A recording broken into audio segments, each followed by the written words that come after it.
గడిచిన కొన్ని రోజుల క్రితం మేము కుటుంబముగా ఊరు వెళుతూ ఉన్నాం. మేము నలుగురము సీట్లో కూర్చున్నాం. కొద్దిసేపు అయిన తర్వాత ఒక ఇద్దరు వృద్ధ దంపతులు సిక్కారు. వారికి సీట్లు లేక అలా నిలబడి ఉండిపోయారు.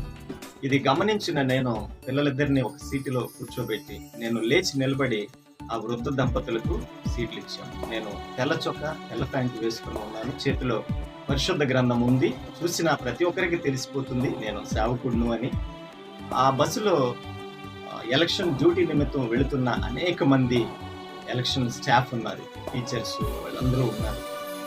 వారందరి ముందు నేను లేచి నిలబడి వారిద్దరికి సీట్లు ఇచ్చాను. కొంత దూరం ప్రయాణం చేసిన తర్వాత మధ్యలో ఒక స్టాప్ వచ్చినప్పుడు అక్కడ కొంతమంది దిగారు. అప్పుడు సీటు దొరికింది. నేను అలా కూర్చున్నాను. మరలా కొద్దిసేపటికి ఇంకొక పెద్ద తండ్రి ఎక్కారు.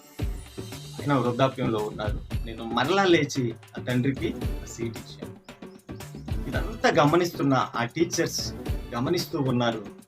యేసు ప్రభు ప్రేమను తెలుసుకున్న వ్యక్తి కాబట్టే తను లేచి నిలబడి పెద్ద వయసులో ఉన్న వారికి అవకాశం ఇస్తున్నాడని వారు గ్రహించడం జరిగింది. నేను ఇది ఎందుకు చెప్తున్నానంటే ఏదో గొప్ప కొరకు కాదు, కానీ మనం చేసే చిన్న చిన్న కార్యాల ద్వారా కూడా దేవుణ్ణి మహిమపరిచే సువార్తను మనం చేయొచ్చు.